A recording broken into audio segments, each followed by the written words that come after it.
Hello, everyone. Welcome back to Lincoln Journal Star's Life in the Red podcast. Luke Mullin and Amie Just. Last time we were here, we were previewing a football game, talking about actual football games.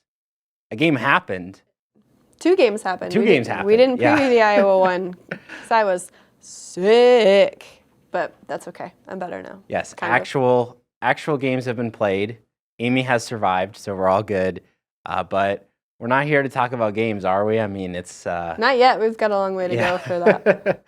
It's distant memory, honestly, the season, which first of all, I mean, it was a great win over Iowa. You gotta give credit to the team, but big program changing news, of course. Everybody knows Matt Rhule officially introduced as Nebraska's next head coach. Stuff like this for a lot of programs only happens every once in a while. Nebraska, it's happened quite a bit in recent memory, changing coaches, changing all new coaching staff. But Matt Rhule, he's the new guy in charge, at least for a few years, presumably. What's our initial reaction to that? So for me, who knows if this is going to work or not? That's a column for another day. We've got a lot of time to dissect this before spring football starts, before, summer conditioning and all of those things. We've got a lot of time to do that. But for me, and the point of the column that I wrote on the day of the press conference was that Matt is the perfect candidate for somebody who fits the mold that Trev Alberts wants for this job. He listed all of these characteristics that, grinder, attention to detail, program builder, culture builder, all of those type of things. And when you look at who the potential candidates could have been, Matt Rhule is who fits what Trev wants. Will it work? I don't know. I hope so. I don't like coaching searches. They aren't fun. This was my third one of the year. I'm very tired of that. And stability is good. And that's not something that Nebraska's had for a very long time. And hopefully this will bring stability, but we don't know yet. Lots of change right now, especially this week, as you learn more about the new assistants, and we'll get into that, and which ones stay, which ones will have been let go, just a constant churn of that as Matt Rhule takes over and tries to make the program his own. Yeah, no, I think you look at his track record, obviously. I mean, recently coming off a couple of rough seasons there in the NFL with the Panthers, but not so much concerned about that with Nebraska. You're looking at his time with Temple and Baylor. Building up these programs that were in a very bad spot like Nebraska is right now. So the track record that he has of doing that, and I just think his status as a leader, I think everybody kind of saw that on display on Monday. If you tuned into that introductory press conference, you could see he was a guy that, when he talks, people listen. Yeah, and some of that, comes from, his dad is a preacher. And that's a very, very specific cadence. Yep. That preachers speak with, and he mimicked that very well. At points, I felt like I was at Sunday service. That's right. But yeah, there's just a lot that's going to be going on this week, and we'll see how it all shakes out. Yeah, I thought another, just point that I thought was really interesting is, he talked about how he didn't have to coach this year. Him and his wife kind of had a plan, maybe take a year off, wait out, see what jobs open up. He had earned that right as a fantastic college coach to, wait and see. But the conversations that he had with Trev Alberts, in particular, he said, my love for football was reborn, which is really interesting. I mean, Alberts, just how passionate he is about this athletic program, especially a football program. He was a part of it. But to have that level of, conversation between them lead to this point, this coaching search it was Trev Alberts, baby, it was something that was going to define his time in Nebraska, and, to have that play out the way it did and land on Matt Rhule, their relationship played a big factor in it. Oh, absolutely. And it played a big factor in just because they talked for a really long time. This was not a short thing. By all accounts, it sounded like they had some preliminary discussions even before Matt was fired. And we all kind of knew how that was going to go. There were a lot of reports out there, accurate ones, that he was going to get canned before the season was over. And he did, and now he's here, and the NFL season still continues on. So, for sure. I think he'd probably be pretty fine with how things are working out, especially based on some of the stuff we'll get to. But, looking at this coaching search, Trev Alberts revealed that he spoke with 13 candidates. I mean, how many the search firm brought back to him, how many was on a preliminary list, we'll probably never know. But 25, I believe. Yeah, gotcha. 25, I think, is the number. So basically double that. Whittle that list down in half. But 13 candidates, that's a pretty good number. Trev saying Rhule was always his 1A, whether that's true or not, whether that's pumping up your candidate. You're not going to say anything other than that, obviously. But I think he very well might have been, based on the qualities that Trev Alberts was looking for. But in particular, this coaching search, like you said, I mean, there were points in time where they didn't think it was going to get done. The negotiating, the kind of the three-way negotiating, that was something that Trev said kind of held things up. Yeah, and I mean, it's hard enough to come to a compromise between two interested parties. When you have a third party that's goals and interests are not exactly aligned with what the other two want to do, that can kind of throw some hiccups into things. And I think that is where those hiccups came in discussions. But they figured it out, and here we are. And it's a very interesting contract. Very interesting. Yeah, so, talking about that contract, it seems like they agreed to terms Thanksgiving morning. Rhule was like, was it Black Friday? I mean, either way, it was very clear that those couple days were back and forth. And I mean, they were probably having a lot of conversations on those days. But the final agreement that they come to, 8 years, $74 million with $7 million for the assistant coaches. Amie, as you nicely have laid out there on Twitter, Amie_just. Great content, if I do say so myself.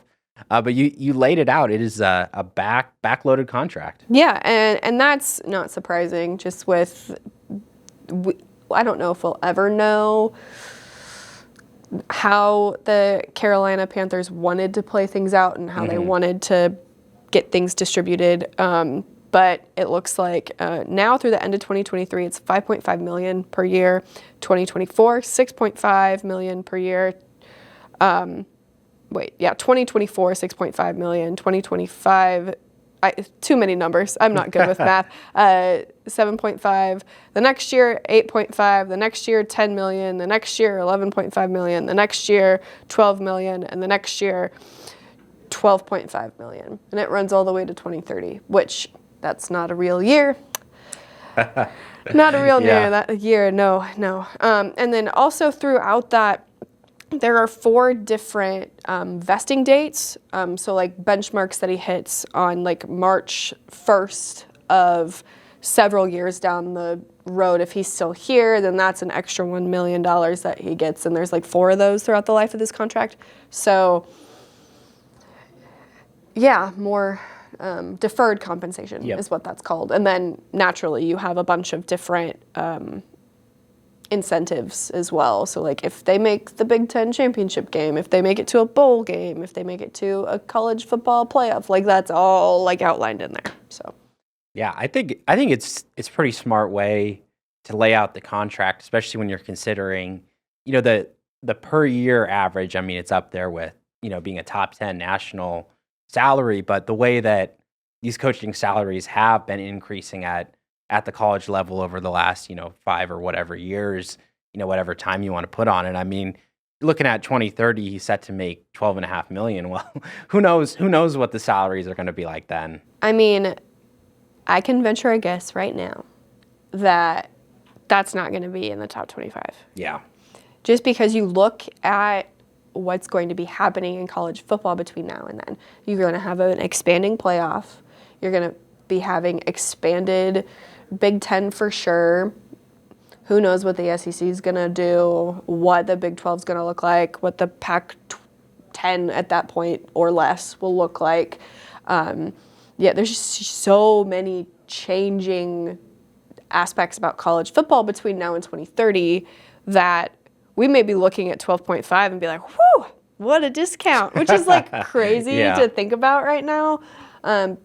But with the new TV deals and all of the new money and all the more money that's going to be injected into the sport, in 8 years' time, that's going to be a pretty good deal, I think. For sure. And I mean, if he's very successful at Nebraska, I mean, it'll get reworked. That's for sure. The type of thing. So I mean, his deal at Baylor got reworked like less than halfway through. So yeah. I mean, 8 years, who knows how long it'll be before they take a look at that. But those are the numbers as they stand. And I also thought, worth mentioning that Rhule and his wife, they got the chance to sneak into Lincoln, get a little a visit, before they were officially, deciding whether this was the place or not. Don't know exactly when that was. Heard it might have been the Minnesota game, but fits the criteria. Yeah. But either way, I mean, that means a lot to see the place. I think that meant a lot to them as well. But at the same time, you have all these different, coaching candidates, like I said, the 13, and you look at Wisconsin hiring Luke Fickell, a guy who was very well in the running, could have been, one of those candidates for Trev Alberts. These two hires are just, that they're going to be compared for the next few years, for eternity, for whatever. So just a very interesting, I think, position for Nebraska and Wisconsin to be in. Yeah, and I was surprised when they hired Fickell. I really, really thought Leonard would get the job. I really did. But alas, here we are. I mean, my consideration for Fickell is, man, he's a great coach, has shown he can do a lot of good in the Big Ten, but I mean, you kind of get the feeling when that Ohio State job opens up, I mean, he's going to be one of those top candidates no matter what school he's at. I mean, there's always going to be that Ohio State looming for him, isn't there? Yeah, but also, like, it's not surprising to me that he's getting out of where he's at, because I feel like there's going to be an even more active coaching carousel as the conferences change. Yeah, you're probably right. Yeah. So, like, now he doesn't have to take Cincinnati from the American to the Big 12 and, like, adapt to that. Like, that's not his problem anymore. Yeah. And then you have to believe that these are some things that these guys are thinking about, right? Like, coaches that are at programs in the, old Power 5, but not in the Power 2 type situation. Like, there's just going to be a lot of moving pieces, I think, in the next couple of years. Just because everybody knows where the money is. Yeah. And it's not in the Big 12, unless something drastically changes. Yeah, no, that's a good point. But with all those moving pieces, I mean, it's important to have a clear vision for the program. Yes. A clear identity, what you want moving forward. And that is what Nebraska is looking for with Matt Rhule, to establish that identity in the Big Ten. And he talked a little bit, we got a sense of that vision definitely there on Monday. In particular, one of those things that stood out to me was talking about just his involvement in the community, wanting to be a part of Lincoln, be a part of the Nebraska community. And, he was saying, I don't know all of the traditions. He doesn't know everything that has to do with, being a Nebraska supporter, Nebraska fan, but he's going to learn. And what we've seen, especially his time at Baylor, Texas, it's a crazy, football-driven area of the country. Rhule, he's an East Coaster, been there his whole life. And by the end of his time at Baylor, his connections around the state were incredible. People supporting him all over. He had a lot of goodwill there in Texas, and he's looking to build that up here too. Yeah, and I mean, so far so good, right? He's only, been around for a few days, but I mean, Monday night he went to Carmela's for dinner with his family. I love Carmela. Solid choice. Yeah. I love Carmela's. Yep, solid choice. So, 10 out of 10 on that. Whoever gave him that recommendation knew what they were doing, for sure. So, but yeah, he's living up to some of the promises that he's made early, and some of them we have no idea how those are going to turn out until September, October, November. he's keeping his promises on some things that he can prove with receipts, at least right now. So For sure. And I mean, in terms of that on-field philosophy or kind of identity, you don't really want to dive into, scheme stuff on day one like that. So it was good to just give a little more general outlook. And, what he said was a little bit less spread stuff, more traditional offense. He mentioned he ran the I formation, fullback there at Temple. So we love that. Return of the fullback. It's coming, but maybe don't get people's hopes up if you can't promise it yet. But yeah, no, it's I'd love that though. Yeah. So I mean, he's talking about some of this, stylistic football that would fit in pretty well in the Big Ten. In particular, he had a quote: "We can celebrate the past, we can learn from the past, but we have to have an eye toward the future." So same thing, with his different offensive philosophies, the stuff that's worked for him, Temple, Baylor, and then, obviously changing the game a little bit, at the NFL level, you got to adapt and do some different stuff. So he's going to pull that in. But like you said, that landscape of college football is changing. The Big Ten is going to be changing, especially when UCLA and USC come in. Yeah. And that quote that you read off, like that doesn't just speak to me as something for like on the field specifically. Like that also like lends me to think about how NIL and the transfer portal, because those were not a thing when he was at Baylor.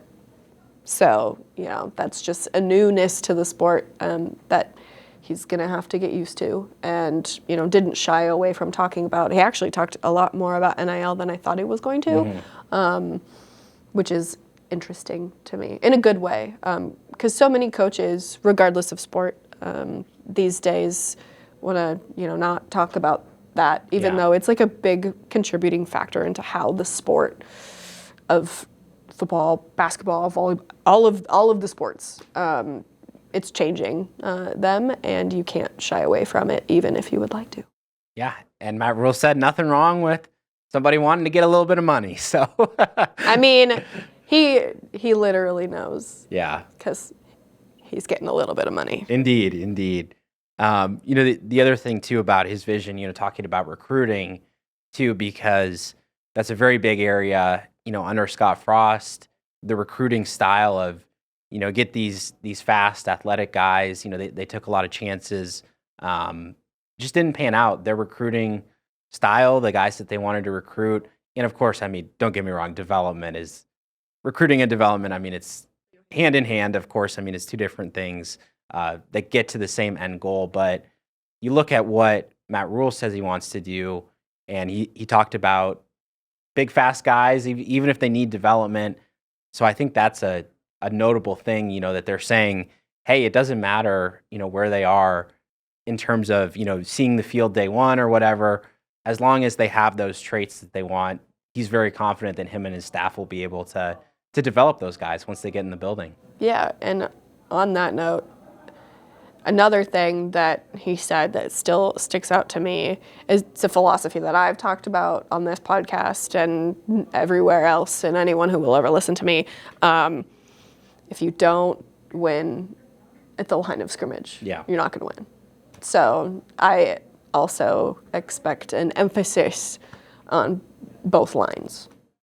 Without a doubt. And I mean, he identified it. He knows he's a football guy, trademark football guy right there. He knows. Yeah. So.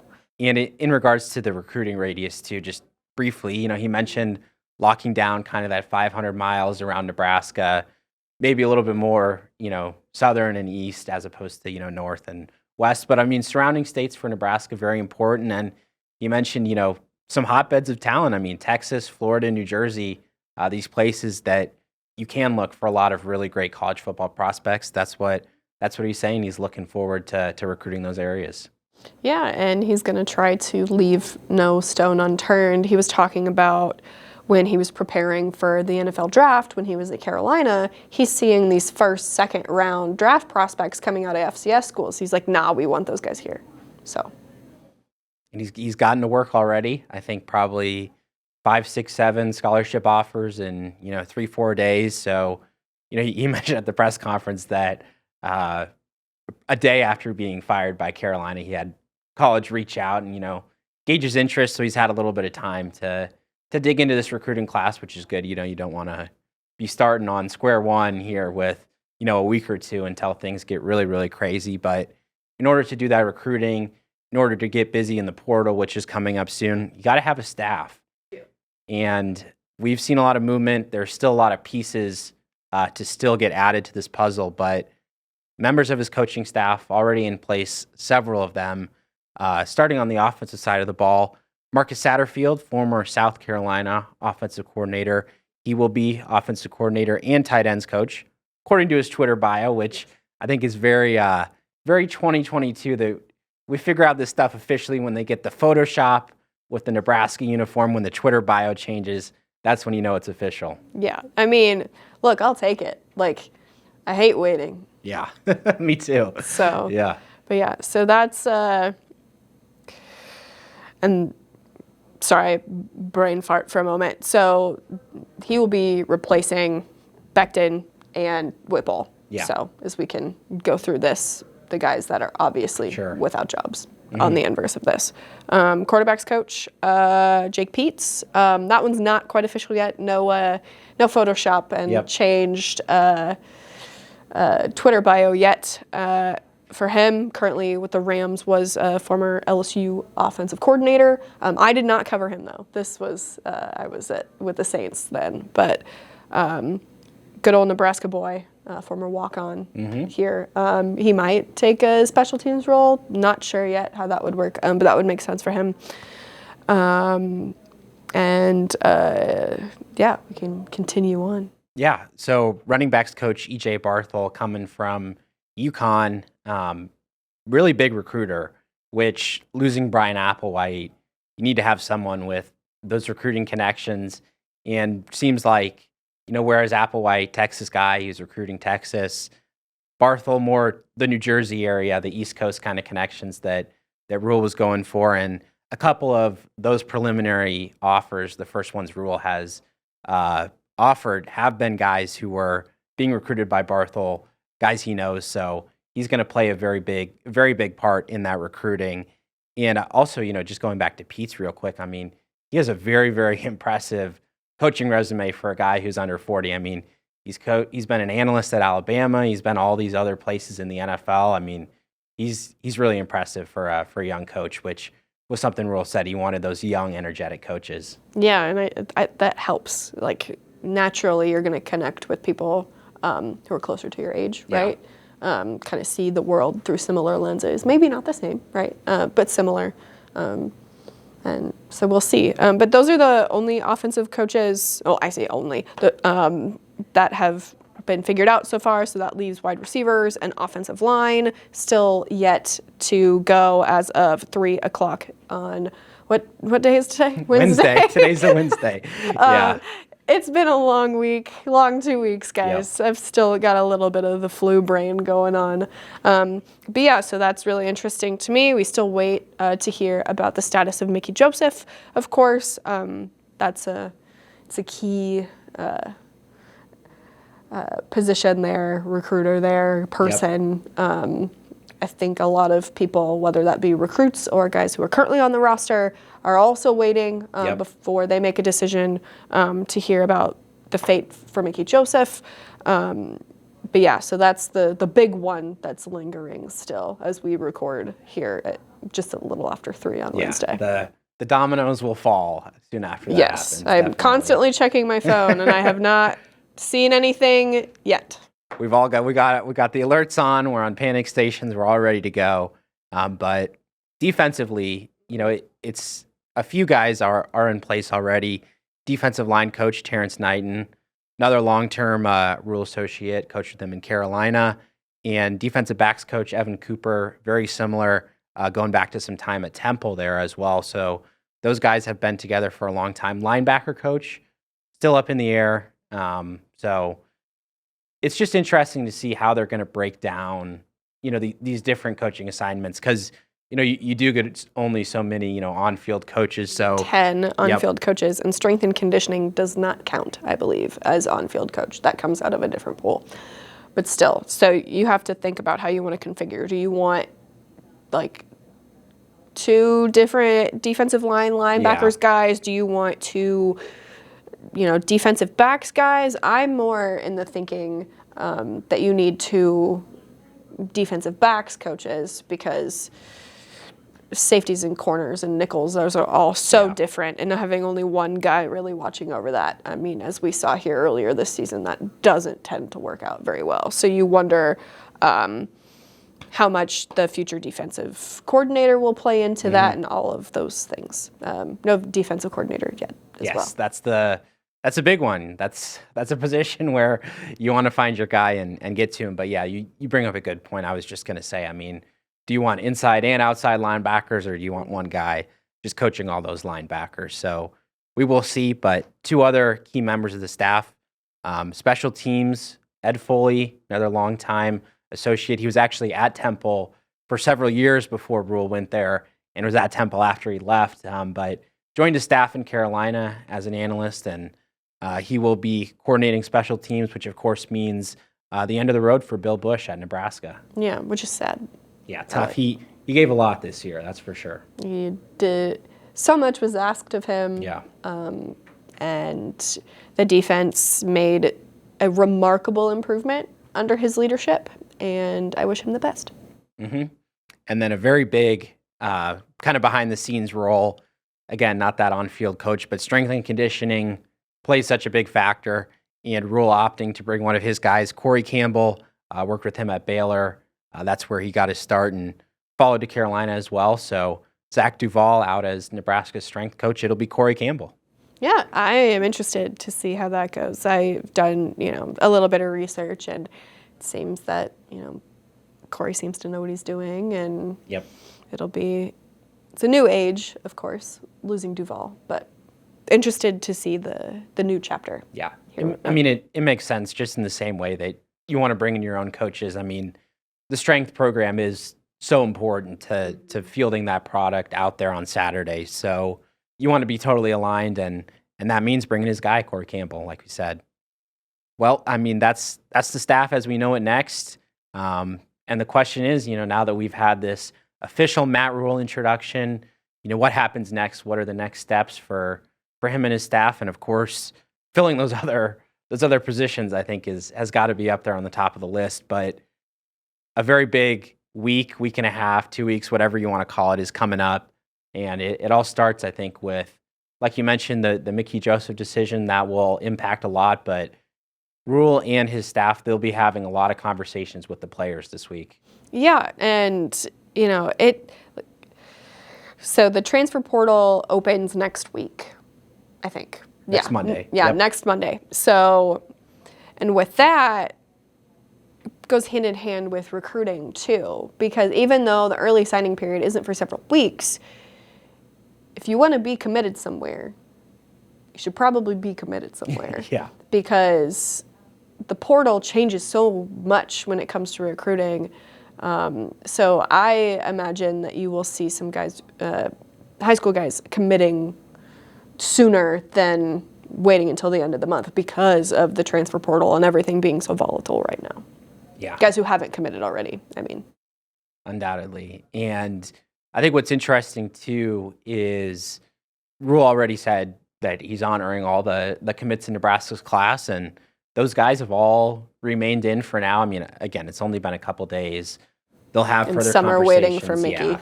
Especially as those positional coaches, too, if you're a guy. So could be a lot of movement for what Nebraska already has in. And then, the question is, how much do they look to the JUCO ranks versus how much do they look to, traditional, grab a high school senior, try to develop him for several years, versus how much do you look to the portal? I mean, it's a big balancing act about filling your needs, and there's no easy one solution. I mean, they'll grab the players, doesn't matter where they come from, really. Yeah, and yeah, it's going to be another off season of tumultuousness in that regard, I would imagine. Yeah. Even more so, maybe, than last year.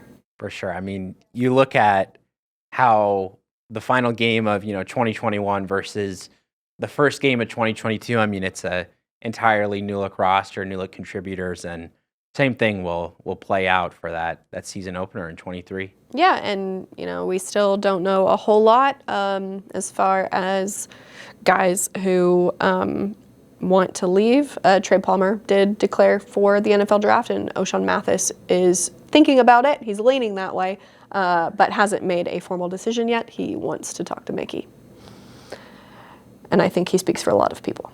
Yep, absolutely. So we'll keep our eyes on it, keep our ears to the ground. Again, stay tuned for all of these coaching changes, filling those spots as needed in the next couple days, and recruiting. Those offers will continue going out. Transfer portal, like you said, opens up on Monday. So a lot to do, not a lot of time for Matt Rhule and his staff. But hey, I mean, these guys are grinders, like Rhule said. Part of the fun, I guess, for them is a crazy, hectic period like this. No, yeah, there's no doubt about it. And it's not just football that's crazy right now. Volleyball tournament starts this weekend. Men's basketball plays Creighton. Women's basketball has 2 top 25 games this week. It's crazy. Yeah, no, I appreciate all of you multi-sport fans of the podcast tuning in today. We will have all of that volleyball and basketball talk here in the next couple days, next week. Next episode will not just be a blast of Matt Rhule information, although there will be plenty still, I'm sure. Oh yeah, it's a never-ending process, so to speak, as things continue to evolve. Absolutely. But I think that's pretty much all we have, breaking into the coaching search, talking about what we've learned this week. And like I said, appreciate all of you tuning in for our thoughts on Matt Rhule being hired. He'll be hard at work here in the next couple of days, and we'll be following along. So stay tuned at journalstar.com. Appreciate all of you tuning in. For Amie Just, I've been Luke Mullin. Thanks for watching the Life in the Red podcast.